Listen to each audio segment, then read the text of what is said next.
Jadi saudara sekalian, kalau kita lihat pada peringkat awalnya tentera Islam datang dengan tujuan untuk menguasai kawasan ini, sama ada dengan cara membayar jizyah ataupun mereka diberi pilihan untuk menganut agama Islam. Pemimpin Syria pada masa itu yang merupakan gubernur dan pemerintah tempatan yang menjadi pengganti kepada penguasa mereka di kota Konstantinopel dengan pelbagai nama, antaranya ialah Maharaja Heraklius yang disebut. Mereka ini memerintah di kawasan itu, di tanah Syam, selepas mereka berjaya menguasai kawasan itu dan seterusnya menjajah, menjadikan penduduk tempatan yang terdiri daripada orang-orang Assyrian. Jadi nama Syria ini adalah merupakan nama yang diambil daripada penduduk tetap yang tinggal di situ, iaitu tamadun Assyrian. Pada masa ini saya suka nak sebutkan bagaimana tentera Islam yang dihantar oleh Sayyidina Umar Al-Khattab pada masa itu telah berjaya menguasai satu kawasan yang luas yang disebut sebagai Tanah Syam.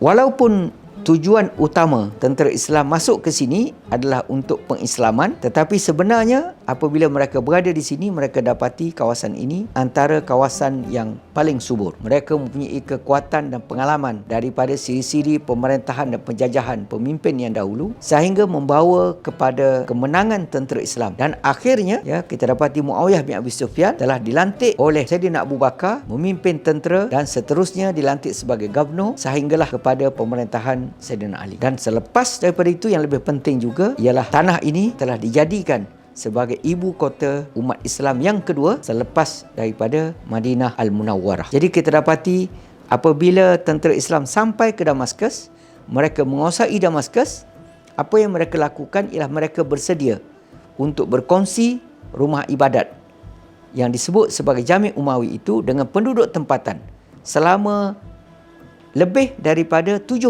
tahun.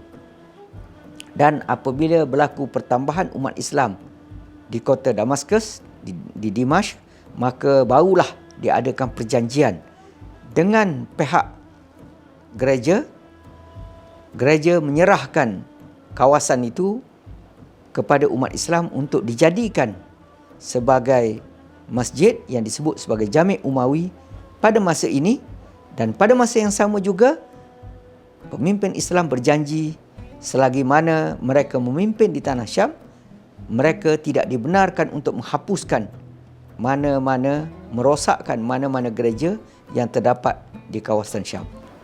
Itu dia maklumat yang kita nak kongsi, dan jangan lupa untuk menonton YouTube gambaran 3D dan juga pelbagai maklumat yang kita boleh dapat daripada media sosial, khususnya berkaitan dengan kota lama Damaskus, khususnya berkaitan dengan sejarah pemerintahan dan peradaban yang dibina oleh umat Islam sepanjang tempoh mereka memerintah dan menjadikan kota Damaskus sebagai ibu negara Islam yang kedua selepas daripada kerajaan Khulafa' Ar-Rasyidin.